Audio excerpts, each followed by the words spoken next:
What I've Learned from the Poets by Jeffrey Skablo. I worked hard for 40 years. Now I don't work. I try to do as the poets have taught me, or as best as I have learned from them, studying them all my life. 40 years is a biblical span, and also longer, probably, than most people over the course of several 100,000 years have lived their whole Homo sapiens lives. I loved virtually every minute of it, but 40 years is a long time to do anything, and I was happy to stop. Like after some fabulous feast, I couldn't eat another bite.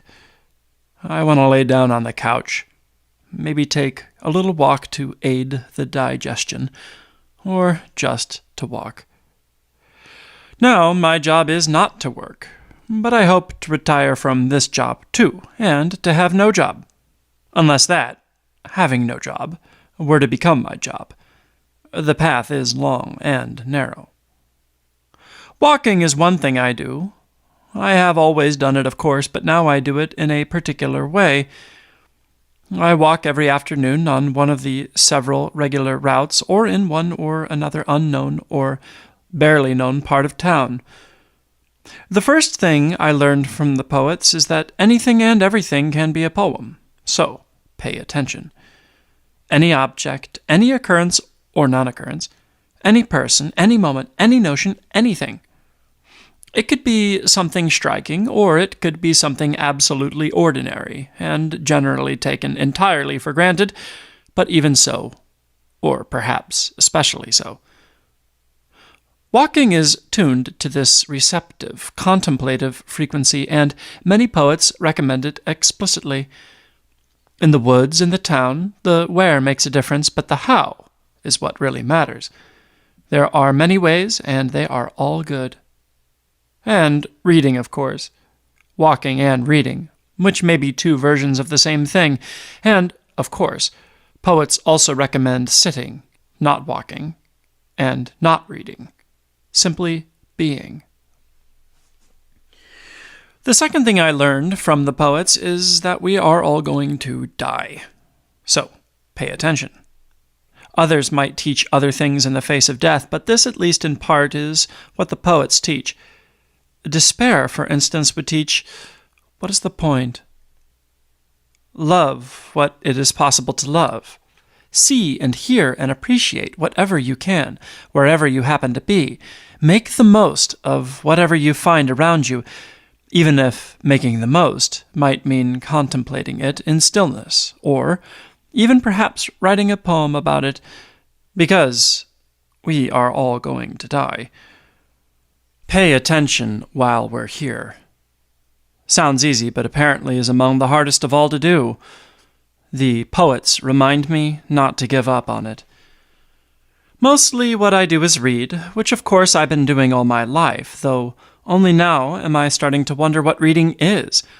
Up till now, I suppose I assumed I knew what it was, why I did it, why it mattered. Or I just took it for granted as a center of my being. But what I'm doing when I'm reading, I don't really know. Time to take a walk. Writing poses the same questions.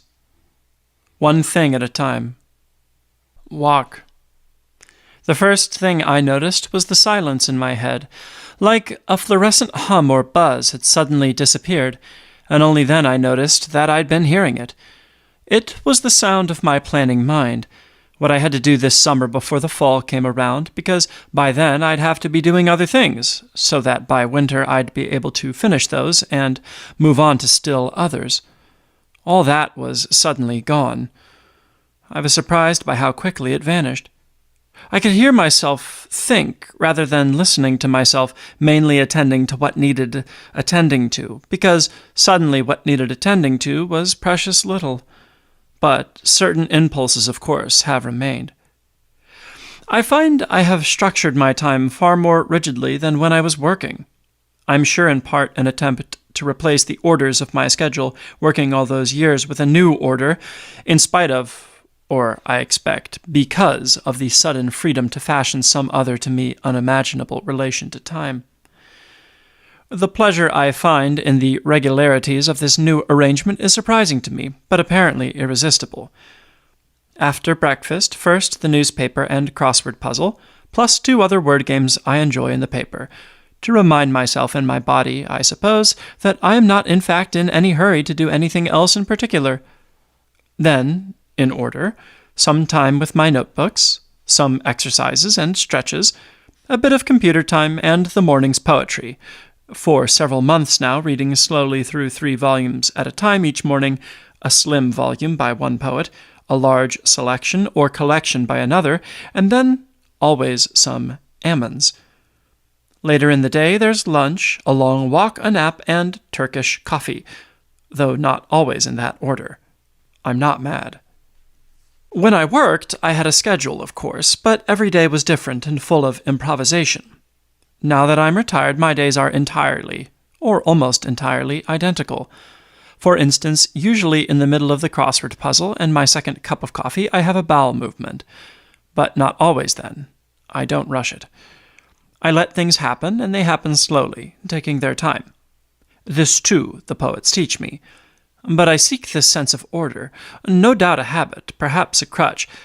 I expect an essential impulse of some kind. I'm trying to move slowly for beginners. I'm trying to be a beginner. The walk itself is often improvised, always after lunch, but not always immediately, almost always an hour and a half to 2 hours, along various recurring routes, though full of irregular pathways, connections and sequences often spontaneously chosen. The body moves, and the mind moves. Every day I see things I've never seen before, and I see things I see all the time. Mostly I forget what I'm thinking about. It's the same with reading. I remember almost nothing. Scramble again. I can't explain it. For instance, I'm rereading books of poems I read years ago, sometimes 2 years, sometimes 20 or 30 years ago, and I remember virtually nothing in any case. A feeling sometimes, or an image, possibly a word or a line, that reminds me, yes, I've been here before. But sometimes not even that, no memory of anything other than that I read it once, long ago. My reading is a stream I surf on. Memory is not its measure. I ride the crest and catch another one after. It's not about remembering them. It's about writing them. And then something remains. But what? And where is it? And beyond what remains, in the moment itself, what happens? Some days on my walk, I just think about my body. I try to keep my shoulders straight and my step steady, my neck up and eyes open. I think about how this is not just a time for thinking, meditating, reflecting. That if I think of nothing for the whole walk, or remember nothing, no problem. Or the time walking is a gift to my body. Foundational clearly for the mind as well, but not obviously just for the mind. Reading slows my breathing. It's where my brain meets my breath. Today I had my coffee after my walk. As always, 3 demi-tasse cups, barely sweetened, one after the other. As always, washing out the jezva after pouring the 3rd cup, but before drinking it, as always in the same way, first rinsing out the sludge, then running my finger along the inner rim to remove the residue, and a 3rd full rinse, using a sponge to scrub the bottom. Then sitting down for the 3rd cup with Neruda, one thing at a time. I don't remember which of the poems I may have read before, if I've read any of them before, or if they're all new to me, or which ones might be. I guess they're all new to me now, or in new translations. I don't remember how the book came into my possession. There was a bookmark in it that I don't recognize, inserted for all I can tell, randomly. I also slice a narrow brick from a block of goat cheddar and slice the brick into 7 or 8, sometimes 9, little squares, today 8, and eat each one with a square cracker, barely bigger than the cheese, almost every day. Scramble. Reading, for instance, Vila Matas, I notice especially I slow my breathing down. I still myself, which may be the fundamental function upon which any others might be built. stilling oneself. In a way, simply lying on the couch, staring at the ceiling and stilling myself, that way would serve just as well, but only in a way. Something remains in any case, residue of thought, my own or Neruda's, habits of mind. Like exercising the muscles, you keep doing it, they stay toned. Keep staring at the ceiling, it'll do you good. Keep reading, still your breath, and listen. Or it's like eating. You are nourished whether you remember the meal or not. The nutrients are transmuted in the act and enter the bloodstream. Or like sex. Or for that matter, like walking. All activities dear to the body. When asked about his retirement, what he hoped to do now, Goethe is said to have said, to become a better reader.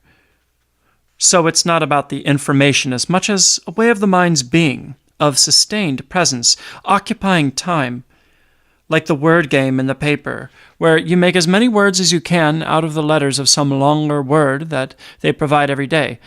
Scramble, it's called. Or tinkering with old radios, polishing one's car, playing the ukulele, learning Latin, all possibly useful, though that's not the point. I expect that Ko-un would agree that sitting and staring at a blank wall for years at a time could be as effective and rewarding a use of one's time in this life as any other. Ira, quote, only that there's a discussion which suddenly becomes important, even crucial, about the relative and hypothetical position of 3 mosquitoes, end quote. The story gets built out of any random thing, then another and another. Whatever comes along, even a blank wall gets folded into the rest. Everything matters, what comes along and how it's folded in. But whatever comes along and however it's folded, it's the story-making that we live inside, or I do. Leaves coming down thickly now. On my walk, several kinds of oak, more than one maple, elm, walnut, redbud, most readily apparent and recurring. I picked up a broad redbud leaf for its pale underside and slipped a hole in it over a nail on a post in the porch. I want to watch it deteriorate, not for any purpose, though purposes it will serve, just to keep it and me company. What the poets teach is one thing at a time and also everything all at once, always. The play of light flickers one way or the other by degrees in continuous illumination of the singularity of the totality, and we catch what we can. It's a cosmic exercise, lying on the couch, a religious, strictly non-denominational meditation on the universe and our place in it. No wonder I need a map. I'm in the right place for one, too. I nap each day. Crucial. No work. One thing at a time. Everything at once. Anything and everything can be a poem. We are all going to die. I try to stand up straight when I walk. I try to be mindful of my body. Walking seems what it is designed to do, and though decades of chairs and slouching behaviors make it difficult to stand straight when I walk, or any other time, walking helps me understand that. I engage my glutes. It starts there, which seems to raise my pelvis, tilting the top forward, which seems to tip my torso forward. Then I engage my abs, which straightens me up, but on top of my pelvis now instead of cantilevered off of it, which seems to tip my head back and then bring my chin down so that the line of my spine runs right up the back of my skull. I feel like I'm leaning forward, because I normally lean a bit backward, but I'm standing up straight. At this point, I usually have to pull my shoulders down and back a bit, and then I proceed. With the boxes of my body stacked correctly, I notice I move more swiftly, with less energy. My legs propel me. I can sustain this for some minutes here and there, though generally content if I can keep any one spot, glutes, shoulders, engaged as I walk along. It's not easy. As I walk along, my eyes drop down as I think, and then my neck bends down to the trail in front of me, and the boxes come unstacked before I know it. Sometimes I think that if I can just manage to keep my neck straight, my chin up, my eyes up on the trees, but not too far up, just on my level, everything will be all right. Ira, quote, I call it inspiration. I go out every day seeking it, an unchanging routine in perfect transparency of the habitual, in the streets of my neighborhood, the cafes around the plaza and the station, where I go every morning to write. End quote. Walk. Reading Pamuk certainly alters my breathing mentally and physically, as does Saramago, Marias, Nosgard. Ammons teaches me what I already know, but I suppose would know less if not for him, that, among other things, every little thing and the all are all one thing somehow. It's a religious kind of thought. Every sparrow fallen, every grain of sand, only without any God to organize the story, without any theology or rules of social control. I got a big suffusion of that feeling from a Malot's poem this morning. How the whole universe is somehow contained in or available through any and every minute detail, a feeling which, thanks to Ammons, I will remember for a while, if one can remember a feeling, and possibly even for a while in relation to this particular poem. But then I'll read the poem again years later and have no memory of how it reached me this first time, this morning, but will feel it again, or not. I can't get enough of being reminded. Ira is particularly evanescent. I've read over 60 of them and forget each one almost immediately, except for some feelings and details, like a puffball. Still not a piece of candy exactly, or empty calorie, more a kind of exercise, the brain holding big systems in place and working them through, an act of sustained presence. I feel free when I'm reading him, even when it bores me a bit. I feel his freedom. The redbud leaf appears unchanged since I brought it in and hung it up. For most writers, the world is taken to exist, and the representation of it to be possible and desirable, leaving things out, emphasizing and organizing other things, and the reader is taken to be a fixed point, too, wherever and whoever they happen to be. Not always the same fixed point, but always a fixed point. For Ira, none of this is true. The world does not exist, but is always being created. Representing it is not possible because it doesn't exist. Or representing it is possible but false and boring. And the reader, part of the world, has to be created too, and to create him or herself, not to be taken as a fixed point. He is not so much about the world as he is a way of being in the world, unresolved, improvised, preposterous, etc., a way of breathing. Each author, each book, each page or line, a way of breathing, an exercise in breathing, in and out with a transfusion of gases in between, energy, sustenance. Scramble. Long time remembering what I know.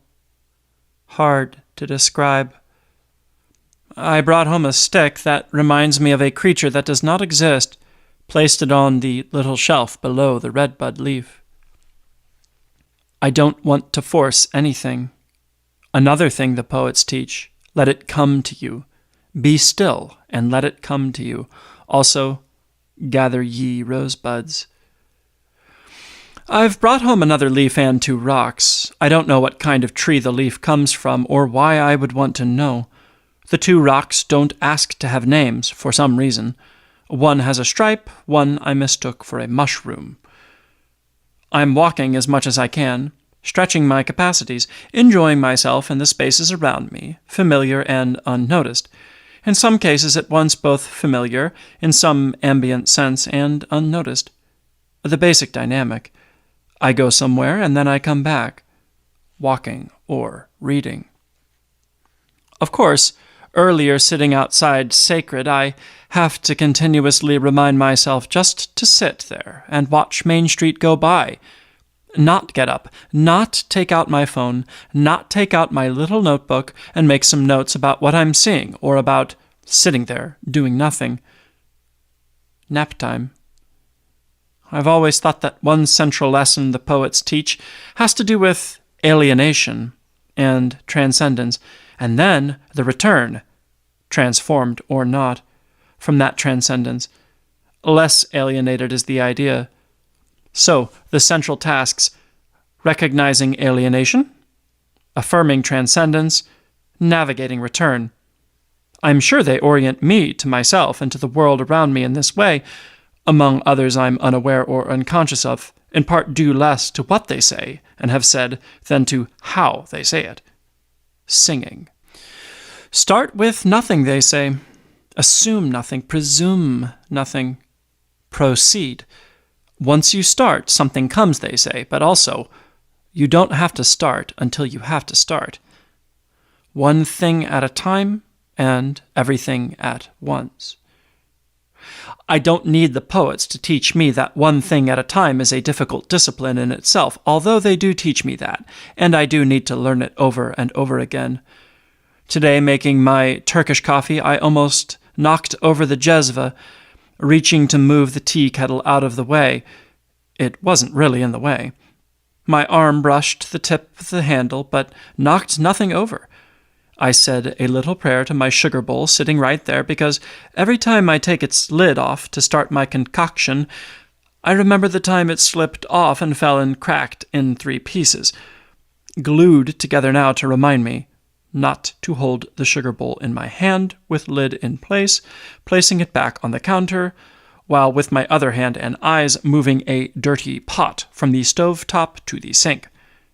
Which reminds me of the pills I dropped down an elevator shaft at a hotel, opening my little pocket pill case as I strode along. One thing at a time. Walk. Redbud leaf curling up a bit, retracting.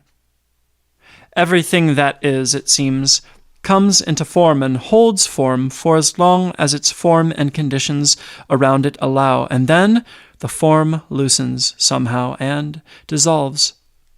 Organs and systems, creatures, societies, molecules, galaxies, systems organize over time, disorganize over time, and vanish. It's not that I can hear myself think, it's more that I can hear myself not think. Something more ambient, less actively, selectively receptive. Even when and where we can identify an entity, or an identity, a self, say, we are all porous even then, not only staving off disintegration, but actively, even essentially permeated, even in part constituted by micro-beings, and non-beings right down to, so they say, star stuff. Scramble again. In Singer's Woods a few days in a row, prolonged scramble, maybe 2, sitting on the bench for 10 minutes. And now, again. I'm not sure where I'm headed, which is in itself an achievement. I'm walking in my mind, or perhaps on the couch in my mind, reading. What the poets teach me is the limits of the systematic and of the polemic, of points to be made, of story shapes. I stand by the door and look at Willie, who starts walking toward me. I open the door, and he continues on out at the same steady pace. I close the door. He stops and turns around to face it. I think, oh, he wants to come in, but as I open the door again, he just sits there, watching it move. I close it again and look at him. He doesn't want to come in, it seems. He just wants to look at the door from outside. Just to be sure, I open the door, and he stands and walks toward it, then stops and sits again and cleans his paw for a moment, then continues on in. I, or my wrist and fingers, arm and eye, spontaneously executed a particularly beautiful maneuver replacing the lid on the jam jar, lifting it and rotating it and flipping it in one fluid motion. One thing at a time could be lifting, then rotating, then flipping, 3 discrete actions, also beautiful, but in this case was all 3 at once, and all one action, replacing the lid. I thank my most ancient ancestors for the gift of this wrist and the mind it brings with it. It's not that polemic and systematics are not useful, and sometimes necessary even, but they're not what the poets teach. One thing at a time, hard enough. But everything at once, that can only happen accidentally. It can't be forced. I want to train myself to be ready for it. Everything I've ever written, I see, has had the same concern: alienation, transcendence, return. 2 of the very first stories I ever wrote are preserved in my high school literary magazine. I was 15. One concerned a man named Eliud Rutledge, whose life was one big rut: screaming wife, alarm clock, job, and who escapes, or eludes, into the bedroom mirror, following a small green discoloration in the glass. What happens next is not clear. The story ends with his disappearance, though the alarm clock smiles. In another story, a boy builds a time machine in his parents' garage and visits the future, which is a landscape of utter environmental catastrophe. No buildings or plant life as far as the eye can see from his parents' garage in the future. Only charred remains and toxic gases, utterly inhospitable to any form of life.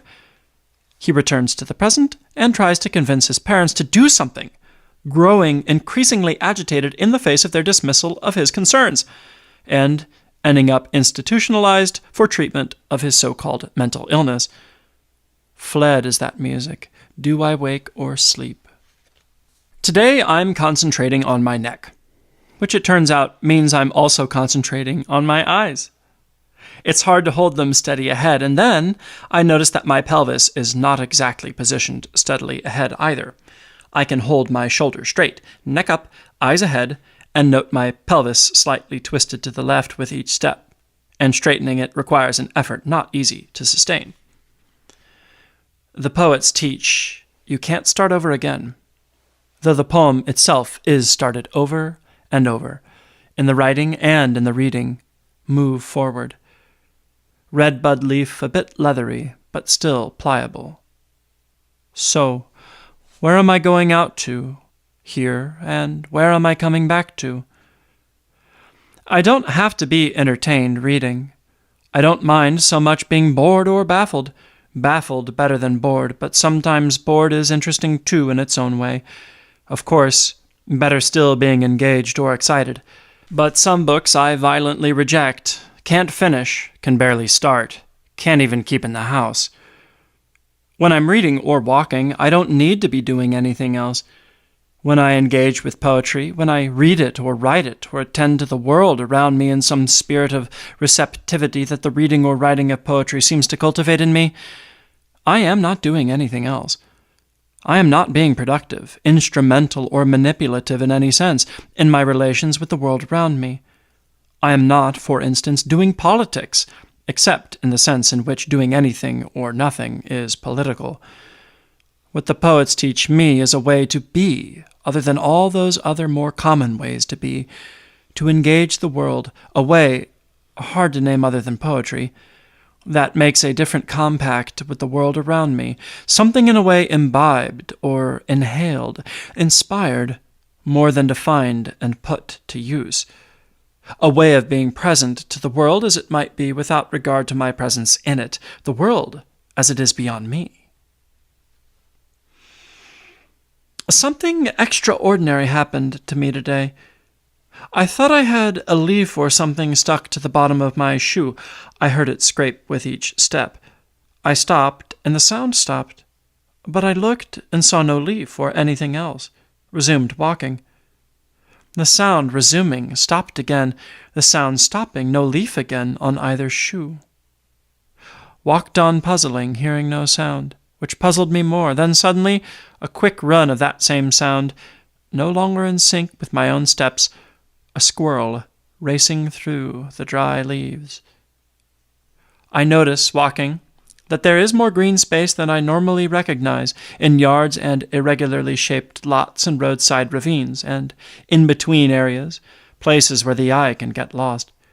Though we complain as we should, as last night at the City Council, about the despoilation and commercialization of green space all around town, I would like to record that there is more of it than we often think or appreciate.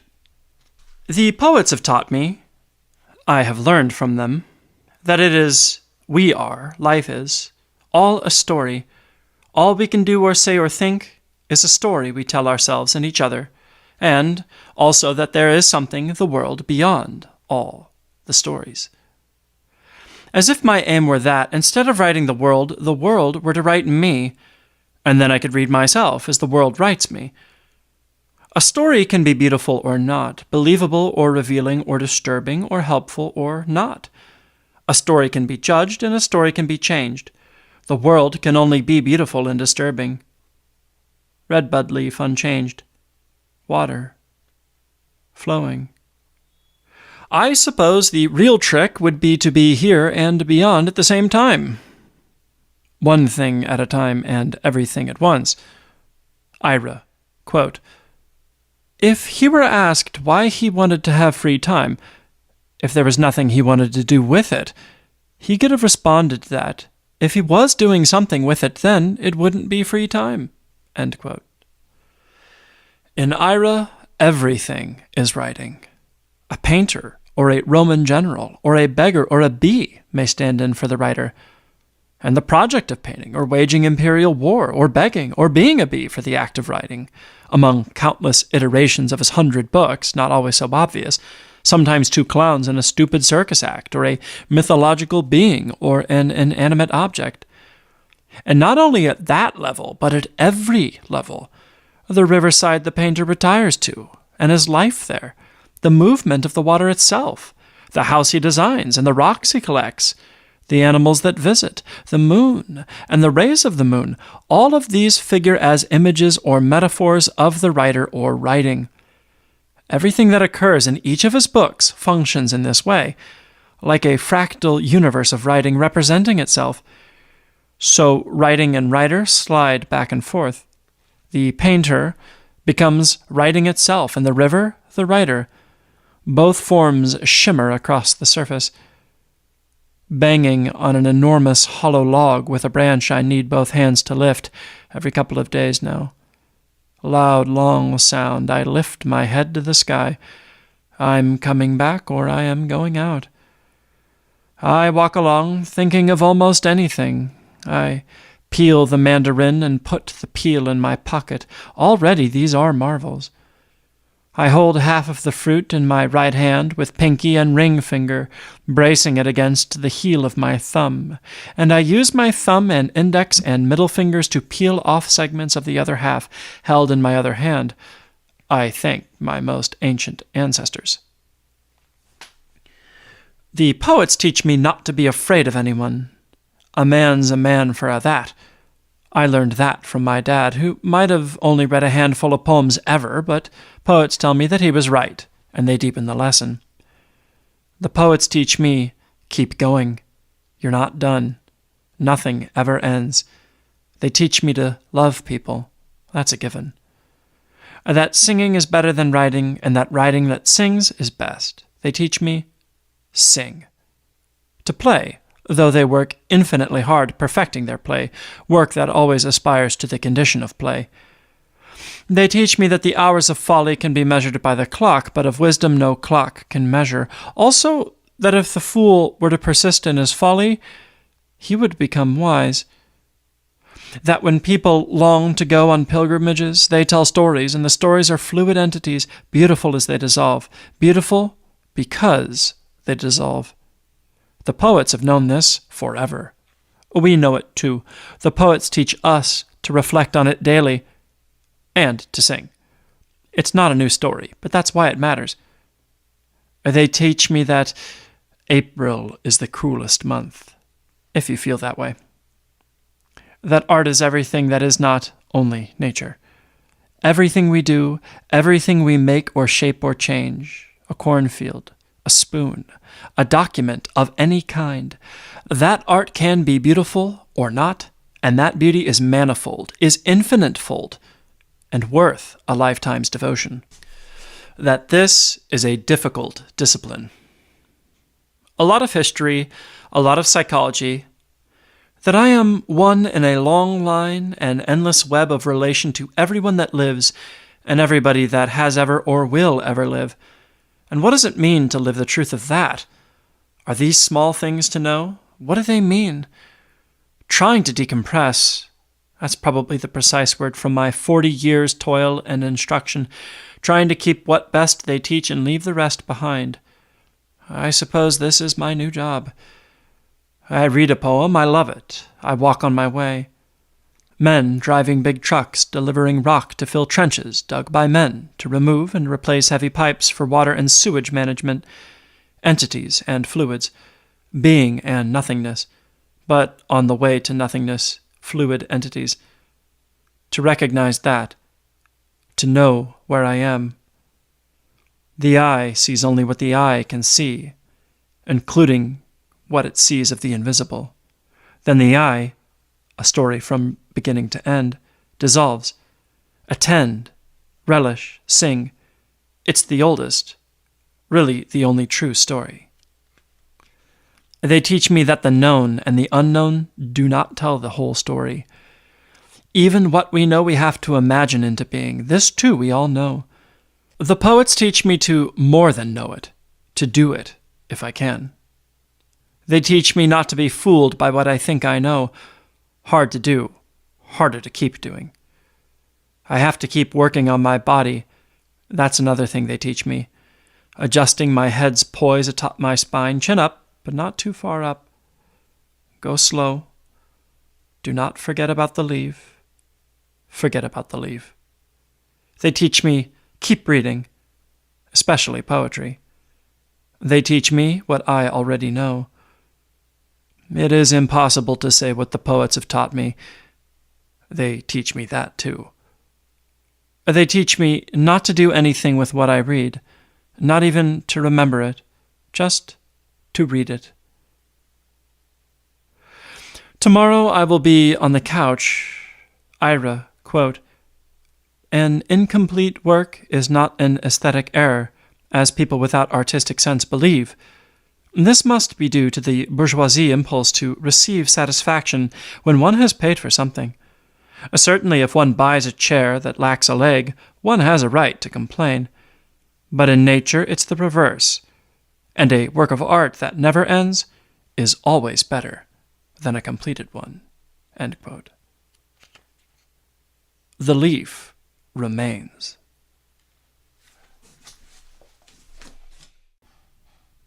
The Korean clown performed a little ritual before beginning his act. It was not entirely clear at first that he was the performer. 4 musicians took their positions with their backs to us, facing an open field in front of the river.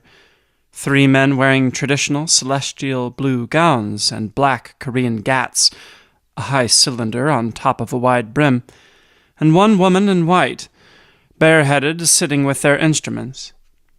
Not far in front of them a rope was stretched between 2 pairs of rough-hewn crossbeams, and then anchored to the ground with a heavy spike at each end. At a certain point 2 men appeared from the side, strolling toward the rope. Both of them were dressed all in white, the younger one in traditional robes and traditional black gat, like the musicians. The older in tighter-fitting garments, with a tight white head covering strapped to his chin, and a small, straw-colored gat perched slightly askew atop. They stopped for a moment near the center of the rope. The young man stood facing center with his feet together and his hands gathered at his waist, holding a closed fan. The older man looked to the side as if expecting or hoping or worrying that someone else might be coming. Nobody was coming. He walked over to the crossbeams on one side and pulled on the rope, and, finding it slack, pulled hard with his foot braced against the beam, tested the rope again, and returned to the center. At some point music started, and he may have said a few words. Then he stepped over to a little altar set up at the foot of one of the crossbeams, a small bowl piled high with apples, and a smaller empty bowl on a low table, set on a tatami mat, with a green bottle of cheap soju set in front. He poured some soju into the empty bowl, and then splashed a bit more on each of the 4 crossbeams.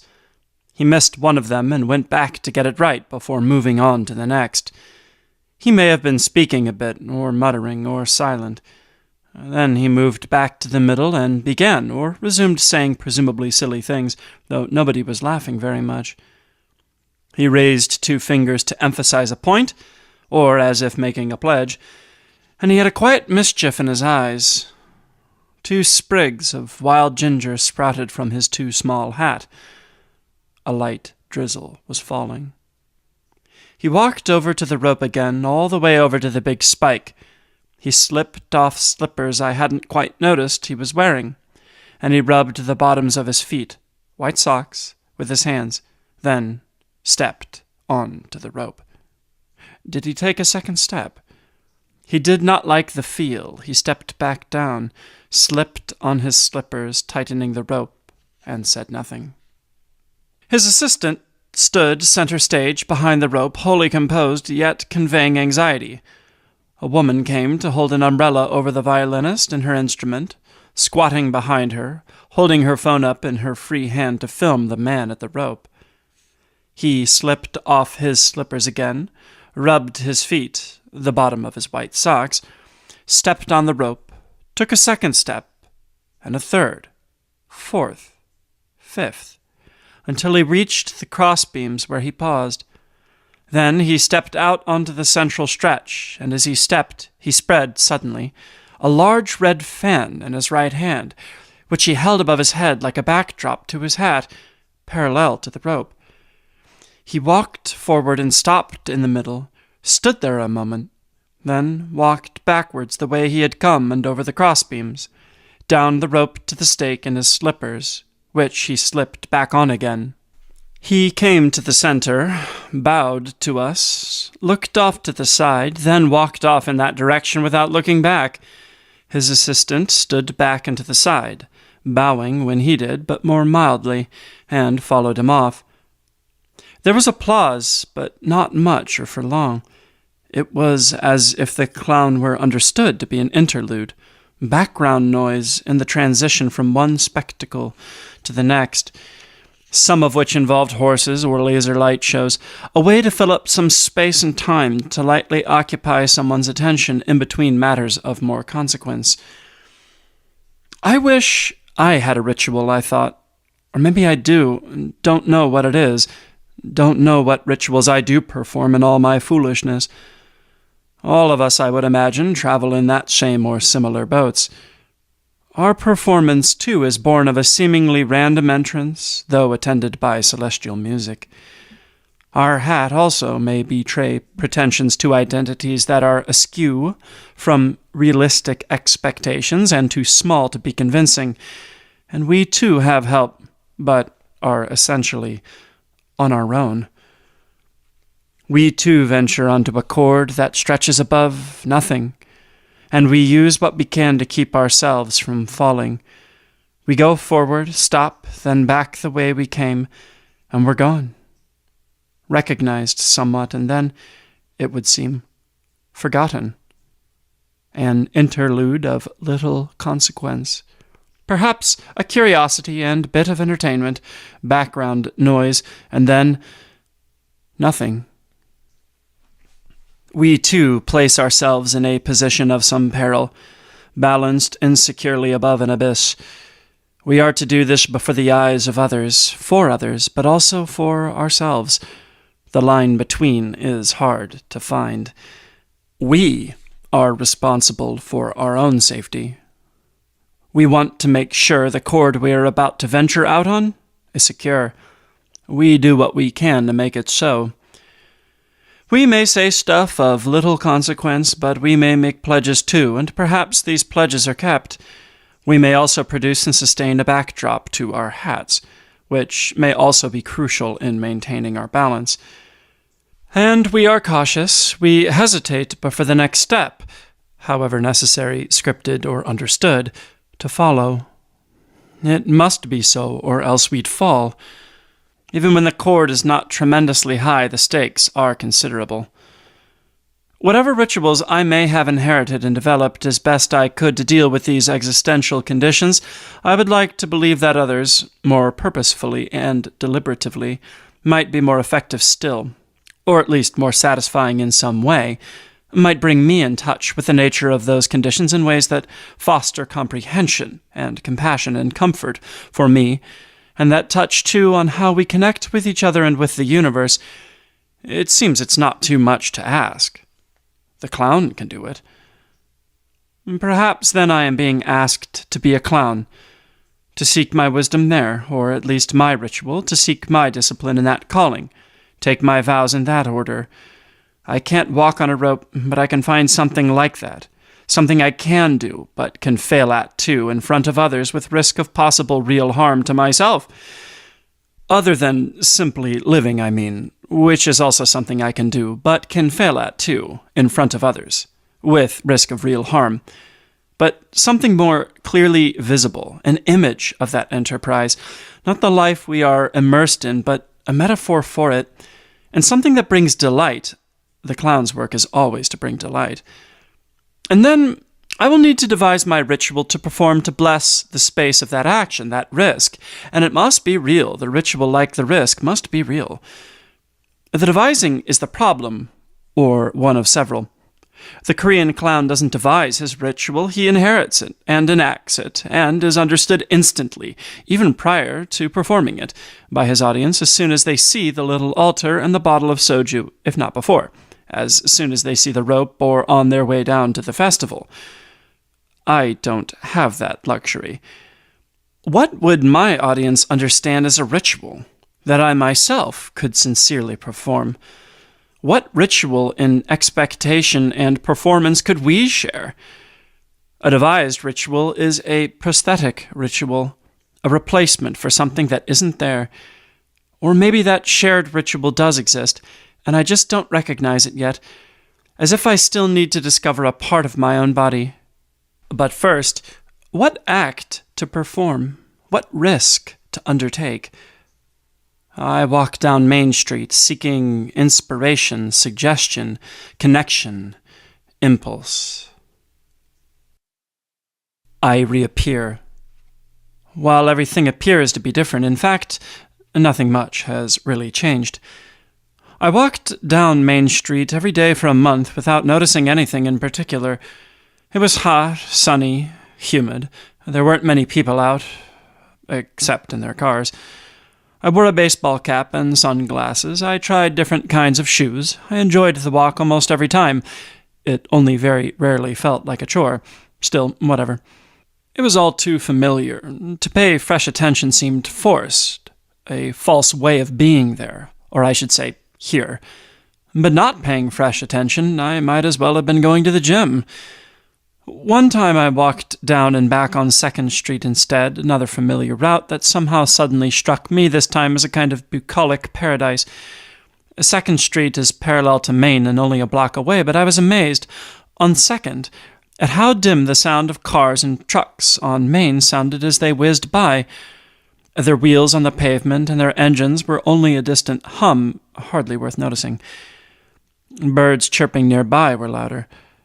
Green, vine-covered trees overhung the road and scraggly lawns, and gardens lined it like some vision of abundance and tranquility, though this effect only lasted a day or two.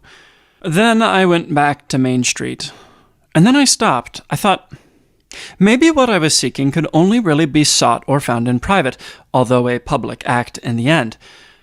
A tightrope, a pratfall, a display before an audience for the delight of the audience. Maybe I had to find my ritual privately. Maybe I had to go into some kind of seclusion to find what I was seeking. The image of my clown being, the tightrope act, the banana peel, the pie in the face. So I went home. I sat in a chair very deliberately for the hour I would have spent walking downtown and back, not doing anything, washing dishes, checking email, not meditating, just sitting and paying attention, inside and out. An hour a day didn't seem a long time to do this, but it turned out to be incredibly difficult. I tried sitting in various places, mixing it up for extended or intermittent periods of time, in the living room, on the porch, downstairs, outside. I tried laying down on a bed, on the floor, on the ground. I tried standing on my head. Standing on my head felt promising, except I couldn't do it for long, and only by devoting absolutely all my attention to maintaining the position. One day, when I tried remaining on my feet and moving inside and around the house, as I would have been had I been walking downtown and back, two other Korean clowns came to mind. I saw one of them at the festival where I saw the tightrope walker, and the other at a sand festival on a beach in Busan. The first seemed to be more comic than clown. In the 20 minutes I watched him, he did nothing I could see but stand front and center speaking to the audience arranged on folding chairs on 3 sides of him, rather close in, who laughed occasionally, sometimes heartily, but mainly simply listened. And then he was done. But he was dressed like a clown. Bright rouge cheeks, gigantic false beauty mark and blackened tooth, foolish hat, patches on 2 short pants, ladies' slippers. He carried a large fan, which he opened and closed to dramatic effect, the only thing I saw that could be considered an action other than standing and speaking, and a tin can hung at his waist from a leather strap across his shoulder, and a tambourine on a string. Could he be showing me the way? The clown on the beach also did nothing but stand and speak in the few moments I watched him, although when I first approached he was, I think, just finished extinguishing several flaming torches he must have been juggling. There was a wide space cleared around him, with a boombox placed at the center in the circle of audience listening to him to speak. He wore a Superman costume, complete with cape, plastic pompadour, and rubber boots, and carried a black felt hat in his hands, perhaps Clark Kent's. He spoke in a sad tone, with a mournful expression on his face, and twisted the hat's brim nervously, facing only one side, though the audience made a complete circle around him, with giant sand sculptures behind him and the East Sea beyond. He seemed a less likely model, but there he was, juggling flame like tightrope, walking a simple trick seemingly harder and more dangerous than it is. This could be a clue. Maybe standing surrounded on 3 sides, wearing outlandish clothes and doing nothing but talking was that other clown's tightrope or juggling act. I continued at home like this for a while, and then decided, and this felt in its decisiveness like my first clown act, although I realize even earlier more uncertain moves may well have been considered so, to go back downtown, but this time to just sit. I would sit and look at people as they walked by, and if I wanted to speak to them, I would. Many people, it turned out, did not enjoy being spoken to, although I believe I was always polite and appropriate in my interactions with them. I would sit on the courthouse steps. That seemed a good place to plant myself, no place more public than that, or sometimes on a bench outside the Stagger Inn. Generally, I would go in the late morning when the lawyers and business people were walking about, going up and down those steps and past that bench. But if I was going to the Stagger, I might wait until the early evening when some of those same lawyers, plus various old hippies and college kids, would be going in and out. But rarely did it matter where I was or when. For the most part, it was entirely easy to ignore me. Nothing easier. Other than an occasional or regular drunk leaving the bar to smoke a cigarette or on his way home, who would stop and exchange pleasantries with me. The first person who spoke in response to a comment of mine, this was on the 4th day of sitting on the steps, though for the first 2 I didn't say a word to anyone, was a woman headed into the building with a colleague, I assumed, both wearing heels and carrying briefcases. They were chatting as they approached, but stopped as they came past me, turning to look at me, and I said, "Nice day." And the one closest to me said, "Not for everyone." And they continued on their way. That seemed in a strange way promising, but I don't believe I ever saw those 2 again. I had given particular care to my clothing and overall appearance. Whatever else it was, I knew it had to be deliberate. I blackened a tooth. I wore plaid socks with sandals, overall shorts, just a hint of lipstick. My hair and beard, normally uncombed and ungroomed, remained so. At first I carried nothing in my hands, but that began to bother me. So I brought a stick to fiddle with, or a ball to bounce, or, one time, a pinwheel. I didn't look too out of place, but enough, I hoped, to open up a different range of responses in people. Twice, once a woman, once a man, stopped and looked at me with stern disapproval and said, "I'm sorry, you should not be sitting here." I looked up at them and smiled, showing my tooth, and they both took a step back, or at least their faces did, dropping suddenly into incomprehension, mixed with fear, tinged with disgust, and then sudden dawning recognition. I was, maybe, playing at something, at missing a tooth, and where before the suspicion that I might be crazy maybe disturbed them, now the likelihood that I was not seemed to enrage them even more, made them crazy, so to speak. Both, then, it was the same gesture, opened their mouths wide at me, scandalized, and walked off stomping, huffing, and puffing. One man stopped and said, "Move it, buddy." I had said nothing to him. I looked up and smiled. His expression didn't change. "Come on," and nudged me with his shoe. I stood up. I had nothing in my hands that day. I lifted them up as if holding water in them to show they're empty. But he was unappeased. He did not look at me, at my face. He kept his head down, his gaze low. Maybe he saw my knee. But he could tell. I was there, obviously. And obviously I was threatening him in some way simply by virtue of being there. "I'm not your buddy," I said, and made an exaggerated sad face. "That's right, you're not," he said, still gesturing rigidly for me to leave. "But you called me buddy, so I was confused," I said and smiled, showing him my tooth. He made a visible effort to restrain himself and walked away, and I sat back down. Later, a security guard appeared, saying someone had complained of my presence as a nuisance, and even an impediment to justice. The guard conceded that this was a stretch, but asked me to move on, and I did. I saw the guard a few times after that, and he pretended not to see me. I never saw the other guy. Mainly, people ignored me. Even people who had seen me before and possibly said something to me.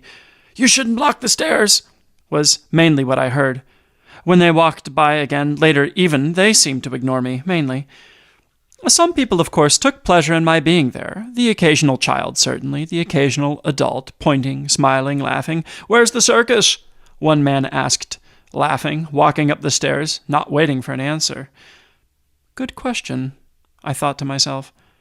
But then I thought, no, that is a good question. Where is the circus?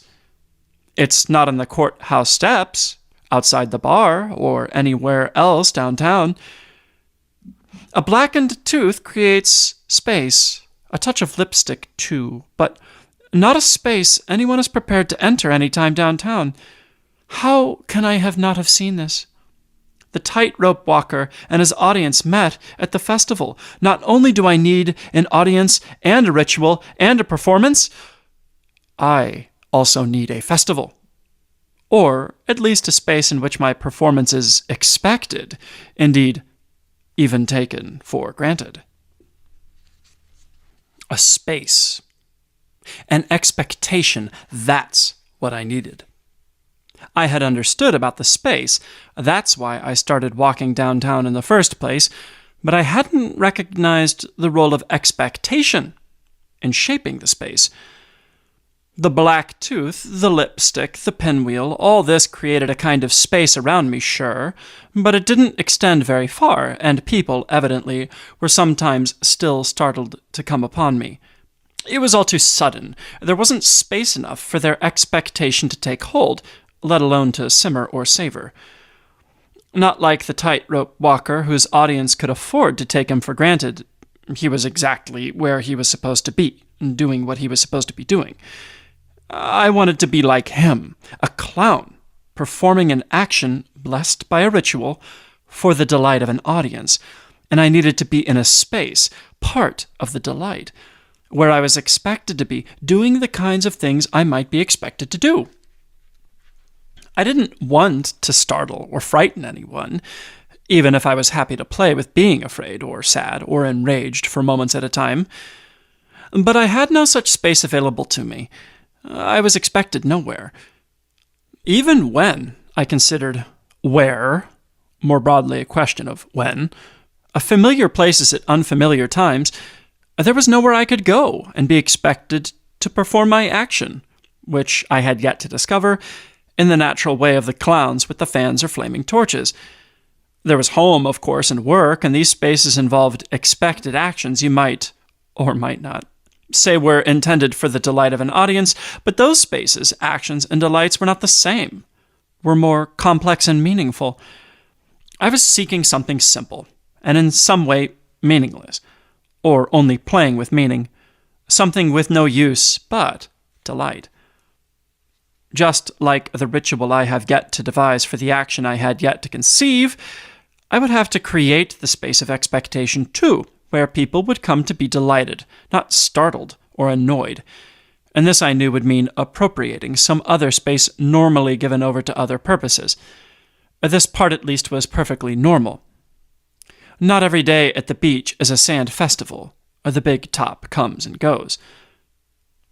So I started walking downtown again, but this time more purposefully, not waiting for inspiration to strike, but engaged in the deliberate task of making myself known, making it possible even to take me for granted, part of an expected background. I had to acknowledge, however, too, that inspiration clearly had struck on those early wanderings, only taking some time to manifest itself, as in a delayed reaction or the planting of a seed. I strode about the streets in a regular grid at a steady clip, neither fast nor slow, so as not to alarm or annoy, pausing only to open the post office door for someone or the door of the little grocer's or the bakery, always bowing, always smiling, gesturing courteously with my free hand, generally silent, but for some occasional grunt of approval or invitation or gratitude, or to stop at a crosswalk where someone wanted to cross. I waved enthusiastically to many people, some on a regular basis, but passing people on the sidewalk, I was generally entirely sedate and ordinary in my comportment. I may show them the tooth, and they could see the lipstick if they looked. I knew the lipstick could be a problem for some, but it drew the eye to the tooth, and I thought it was worth the trouble. And I had pinned a big button on the overalls saying, "Clown," like one of the pins the jurors wear on lunch break from the courthouse. But I didn't perform any action other than letting myself be seen in the space in which later I would be expected to perform. For 3 weeks, I made the same round at the same time, often opening doors for the same people every day for 3 hours in the afternoon, when I figured people might be more open to a little diversion, less narrowly intent on getting to the tasks at hand. People began to smile at me and wave back. One woman asked me if the circus was in town, at which I smiled as broadly and bowed as deeply as I could, sweeping the ground with my imaginary hat. She had already moved on.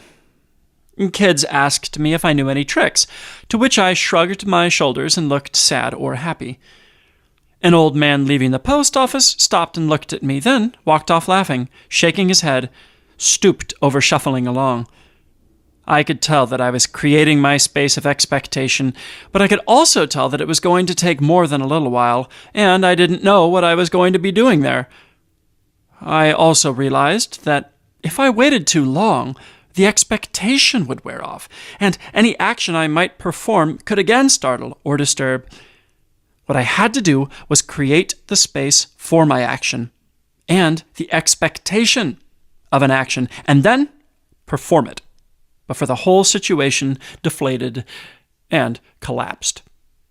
So, for the next 3 weeks, these last 3 weeks, I modified my routine a bit, making a couple of longer stops along the way, preparing the ground, so to speak, for some specific as yet unspecified action.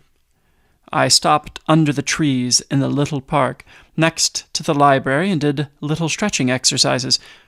Occasionally, when someone looked at me as they went past, I called out, "Just trying to get in shape," and I stopped for a minute or two in the parking lot behind the courthouse, near where the smokers came out on their breaks. I did some stretching there, too. I still don't know what I'm doing, but I think I now know where I'll be doing it, and I've begun to believe that people will be looking for me to do it, and prepared, even eager, to be delighted when I do. Then it occurred to me.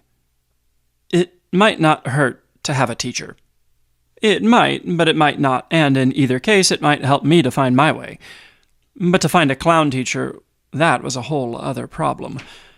It was as if I was suspended over a small abyss, balanced precariously on a narrow, wavering cord, unsure how to proceed, whether forward or back, the way I came.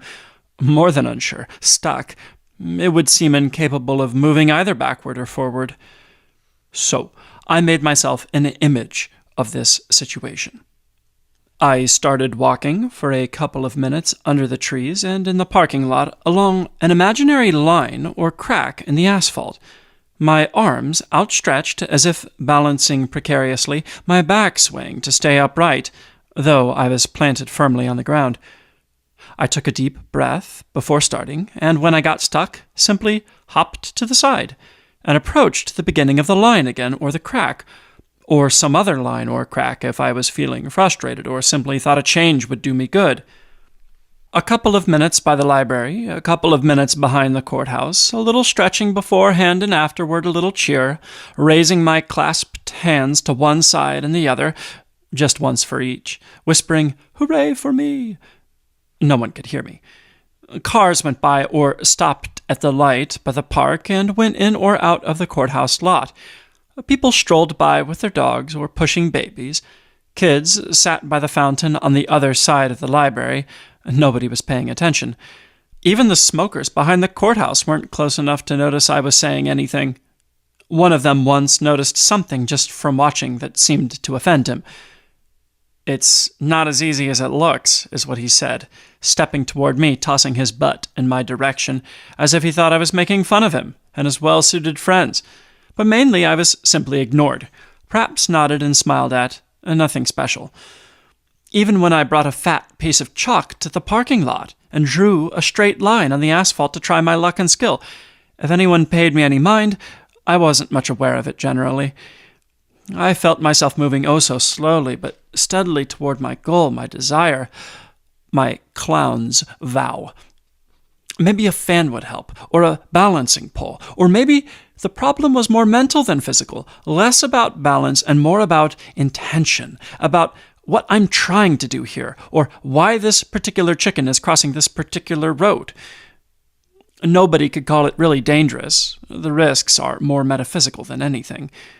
Nobody could as yet call it really delightful either. What I'm trying to do here in one way is simply to be here, but at the same time to craft an image of that state of being and to inhabit that image. Harder than it sounds, it turns out, even if neither particularly dangerous to oneself nor delightful to others, because metaphysical, because invisible. How to make it visible? And there was still the question of a teacher. I had rejected it out of hand before I even began on the grounds that a teacher implied a school, at least a school of thought, and I was not interested in schooling. In fact, I was interested precisely in not schooling. But it occurred to me now that a teacher or teachers could be found anywhere. Not necessarily in schools, not necessarily even aware of themselves as teachers, but found, so to speak, by their students who make them into teachers. So here was another task before me, to look about me at once as openly as possible, open to the possibility that anyone or anything might be my teacher, and as purposefully focused as possible, demanding of everything I saw, whether or not it might be my teacher, at least a teacher, wondering still what it was I had to learn or wanted to learn. I was going to have to look in a whole new way. Occasionally, but with some regularity, I would of course see or be seen by someone I knew. They might wave or call out, and I might wave or nod or say hi. This has gone on since I first started hanging out on the courthouse steps or at the pub. Since before that, of course. But when I started looking for a teacher, or looking to see if I had or might have a teacher, I started wondering if any people I knew already were or could be, and I hadn't realized it. It could be anyone, of course. including anyone I didn't know, including people I'd never seen before, as well as anyone I might have only read or heard about, or met or known in passing years ago. It could even be, I supposed, an animal, even perhaps a plant, a tree, a flower, or algal bloom. It's almost too much to consider, and this, too, I realize, is a type of clown moment, like carrying a tall, tall stack of cups, to which you continue to add, to the swaying, wavering top, additional cups, while riding, perhaps, a small unicycle. Who or what in the world might show me the way? The question itself is a tiny tricycle that falls over as soon as I try to sit on it and ride. Then, yesterday, Eddie stopped to talk to me. He pointed to my pin. "Clown," he said, looking at me and smiling as if awaiting an explanation. I said, "I have no explanation, Eddie. It's just what I'm up to these days." He nodded, maybe disappointed. I said, "I can't seem to help myself." He said, "That's okay. It's okay," laughing and backing away. I watched him carefully as he walked away, and I thought, maybe this whole clown thing is wrong. For 2 weeks now, I've been indoors. I pulled the shades, kept the lights low, and kept quiet. If I have to go out, 3 times so far, I wear a ball cap and shades, long pants and long-sleeved shirts. I smile at anyone I know and mind my own business with everyone else.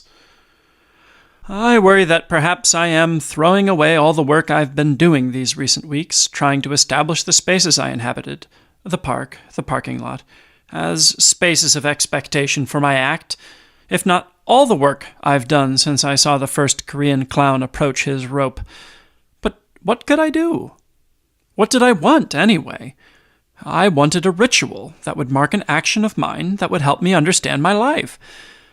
I wanted to have compassion for myself and for others. I wanted to take comfort in the process, however seemingly at times fruitless. Maybe clown had nothing to do with it. Maybe it wasn't about risk so much, the tightrope, the torch juggling, as just our old friends' failure and success, and the fear of either. Maybe it wasn't about delighting any audience either. Maybe the audience was only myself, and delight simply the reaffirmation that I exist. A pain would do just as well, I suppose. Maybe all this is clown, too. Maybe I was already doing it, performing my action, failing or succeeding at it, by which I come in part to understand my life without realizing it. What have I been doing anyway? Regardless of whether I've been opening doors at the post office or grocery store, or sitting in the back room with the lights off, or acknowledging imaginary cheers in the courthouse parking lot. What is it that I've been doing? This, anyway, is certainly a clown question. Like staring blankly at a wall. How else should one stare at a wall? What is it that I have been doing? I understand that keeping the shades drawn won't help me answer the question, though keeping them down may have helped lead me to ask it, and I prepare myself to leave the house again as needed. That is, I prepare myself to live as normally as possible, coming and going as I please, with none but quotidian intent, to reflect, if possible, on what it is I have been doing, both since I saw the Korean clown and before. I hadn't forgotten about the teacher. Going about my daily business, I kept my eyes open and my ears alert to possibilities. I developed a routine which I figured would help me keep those senses tuned without either overwhelming or dulling them. The routine was regular but variable, affording a certain comfort while allowing or requiring certain choices to be made. I walked down to the cafe for breakfast and took a slightly longer way home each day, generally the same slightly longer way. I spent a little time on the computer like a daily obeisance, and a half an hour doing little exercises and stretches for my arms and legs and back. I took a long walk every day through the woods around town, a nap on the couch before or after, and at some point spent at least a moment with one or another notebook, trying to track the flickers and shadows of my mind. I had lunch with friends as frequently as possible, and saw them given happily or not to their own purposes and situations. I knew my teacher could appear at any moment and in any form, inanimate or inanimate, and I knew that I might already be performing the action that I sought, my tightrope act, the image of my existential posture in this world, and the ritual that would bless it. I might even be performing that too. So I went about as attentive as I could be, at the same time trying not to appear too conspicuously attentive, not to tense up. I knew that the search could preclude the finding. And at a certain point, for reasons which I will never be able to explain, I became interested in trees. I mean, I had always appreciated and been interested in trees, but I had never quite recognized my interest, and now, seemingly suddenly, I began to search them out more particularly. I thought of it, when I thought of it at all, as a way of coming to understand where I am, a way to situate myself. It was of no particular use to me beyond that, and beyond occupying my time and attention. There was nothing I could do with the knowledge, for instance, that the little pockets of woods around my house were composed of black walnuts, cottonwoods, sycamores, maples, cherries, hackberries, elms, and oaks of various kinds. But I came to find it compelling to examine these trees and learn to identify them. Perhaps they, of course, were my teachers too. It can be hard to listen closely enough. I was stopped along the trail around the old lagoon on the edge of town, looking up into what I thought might or might not be a black walnut, when a young woman stopped and asked, "What you looking at?" And when I told her, she said, I thought it was a spider web or something." She was sweaty from running, smiling, and continued on her way. I thought maybe this is something I could do. Go out into the world and look at nature. I mean, look fixedly at it. To draw the attention of others and send them on their way smiling. Maybe that's what I'd been trying to do all along. Simply see the world around me, step back a bit to get an angle on it, keep my eyes and ears open and engaged. Is that dangerous? Sure it is. And harder than it looks. But I was determined, apparently, in whichever form it took, to pursue that practice, and in some measure, to draw others into it. This seemed to me a major discovery, as if I finally had solid ground to stand on, a new continent. Now the question was how to show it, not just do it, but make it visible, like the clown stepping out onto that rope, and the way he makes visible his own journey, his own desire, in spite of everything. I went back downtown. Someday I may come to understand all this, but what that understanding will be worth is not at all clear. I went back to the front of the courthouse, but this time to the trees that lined the sidewalk in front, and starting with the young pair across from the steps, and moving down the row in the direction of the Stagger Inn, I gave each tree a few minutes of my attention. I didn't spend too much time. I didn't want to look like some wacko. Just enough to settle myself a little bit, take in the leaves, their shape and color and configurations, and the bark and branching and base, depending on the tree, and no doubt other conditions external and internal, maybe a minute to 2 or even 3 or 4 or 5 minutes per tree, sometimes just to keep things from being or becoming rigidly formulaic, taking a tree in from 2 or 3 angles and sometimes maintaining only one position, leaving other perspectives for other times. Other lights. The rhythms of car and foot traffic seemed to mean that nobody would see me but once or twice anyway, and more or less fleetingly, so my persistence in the act wouldn't come to seem bizarre. I would just be a guy seen in passing who was spending a moment of dedicated attention to a tree on Main Street, which would leave at most some trace or perhaps micro-counterweight to the task at hand to which they were committed, and would bring them a small sanguinary rush, a pulse of pleasure, a tiny release. Or they might see me the next day too, and the next, and the same, The ones who passed on foot most certainly might, until perhaps at some point they would begin to consider me somewhat more deliberately and reflect on what it was I might be doing, searching even for some explanation that would allow them to stop considering me deliberately much at all. And in that case, we would see what followed. And so I was doing it and representing it at the same time, looking at, let's call it, the world, and being seen to be doing it in a safely predictable, iconic image, framed for consideration in time and space each day on Main Street. The first day, I probably spent an hour, I wasn't watching the clock, and worked my way 2 blocks down that side of the street, up to the donut shop. There's a tree every 15 feet or so, 2 different types. I didn't bother with names. I just started with the leaves, observing their features and variations up close and gazing more generally over the shape and color they made as a whole. Returning to each tree day after day, I could have almost given them personal names. Soon I had made it 2 blocks further down, where the city plantings end in front of the service station, and crossed the street and back up the other side, working 3 days a week for an hour or 2, picking up where I left off, or backtracking, or starting over. I wasn't wearing anything special other than a t-shirt with a picture of a tree on the front and the back, which I wore every day for these excursions.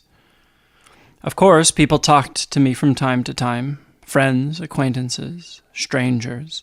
The comments and questions were of many types, but never even slightly hostile. I was not blocking anyone's steps, and was careful to leave the sidewalk clear when anyone was approaching. Lots of folks just smiled as they passed by, and many paid me no mind, but some were curious, like the sweaty woman on the trail. And if some were ironic, smiling, "Still at it?" Others were encouraging, "You go, dude," one kid said to me, giving me a thumbs up. One day, Kip came up to me while I was looking up over a rooftop on South Main at a big, spreading tree thoroughly covered, even choked with vines, but thriving. By this time, I'd been out there for a while already, and we'd had occasion to chat before about this and that, including what I was doing. He understood and wished me well, and this one time standing with me for a moment, looking at the ivy-covered tree, he said, "You know, there's no end to it," smiling as he turned to go on his way. He was right, of course. There is no end to the tree itself or to the project I was undertaking. It could never be completed. To look at nature, to take it in, and to draw others to it. I could soon be looking at trees well beyond Main Street, and looking beyond trees to shrubs and grasses and vines, pebbles and clouds and stars, wind, humidity. And then, of course, animals and people, and all that people bring with their activities, both external and internal. Suddenly, the entire universe was present to me standing there on Main. There was nowhere else to be, and I understood immediately that here, somewhere around here, was my ritual, some way to mark and honor this endlessness, this continuous interconnection of everything with everything, to honor the nature of nature. Not that nature needs the gesture, but to help myself know where I was, for whatever that knowledge might be worth. In the end, of course, it turned out to be the simplest thing imaginable, if not necessarily the most obvious. For one thing, the action was to be seen by any and all, but was the ritual necessarily as public as the action, like the soju ceremony was, or was the important thing about the ritual simply that it was done, whether it was seen to be done or not? And as always the question, was the ritual perhaps something I was already performing in some way without even recognizing it? The splash of whiskey, the bowl of fruit, the tiny table mark the space and mark the moment. Appease the tightrope gods of who knows what happens next. Allow the clown to situate himself and steady his breath. I wanted to do that too, and I also wanted endlessness, an expression of endlessness, a recognition of endlessness, a gesture towards endlessness. I continued working my way down the street and up the other side, examining trees in their various aspects and conditions, soon enough turning the corner and continuing past the library. I figured as long as I could manage to keep going, the rest would eventually emerge. Birds entered the trees, did their thing and left.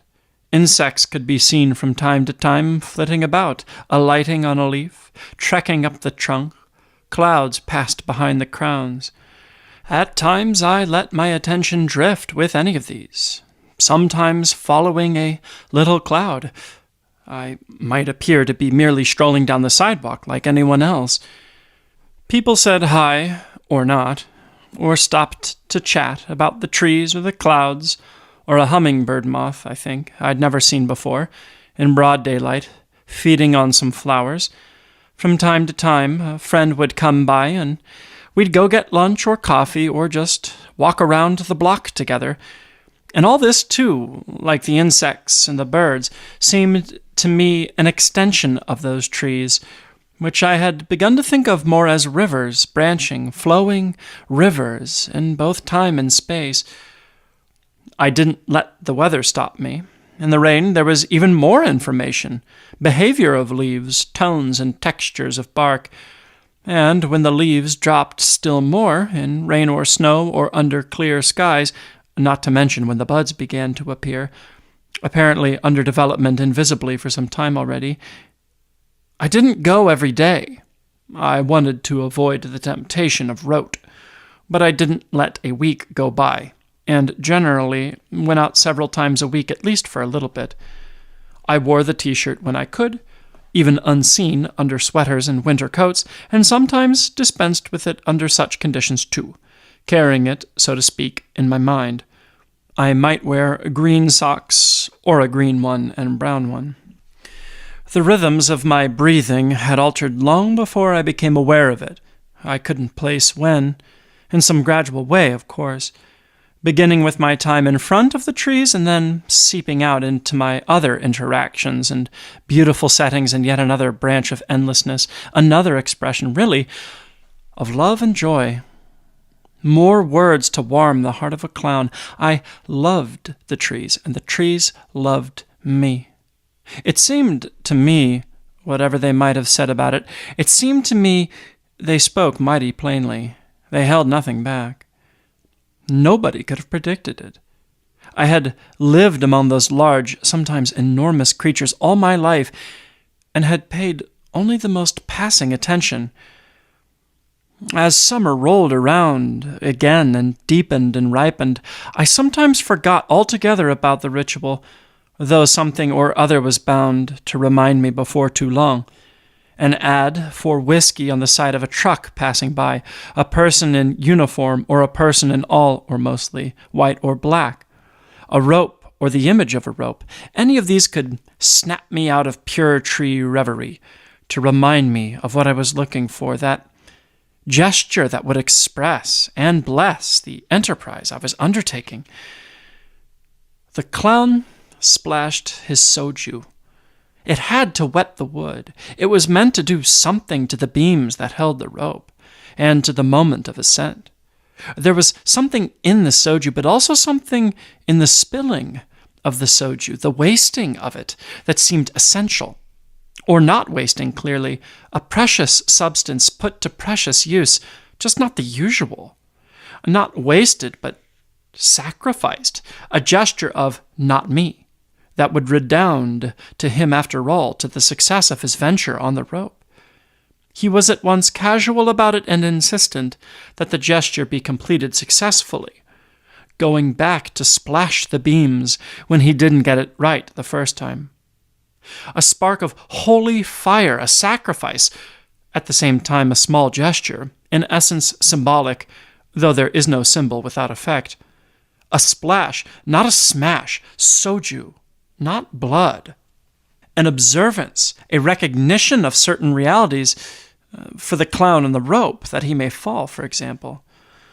The people watching him were there to see him in one way or another, whether deliberately or by chance killing time between other events at the festival. Nobody was watching me, and anyone who saw me was only passing by, mostly in cars or moving quickly on foot, heading somewhere. Marking the space, in that opening of a moment, centering my breath, manifesting endlessness momentarily, gesturally. None of this could be shared, unfortunately, in this setting. It was all on me. Less a decision than something I noticed I had begun doing.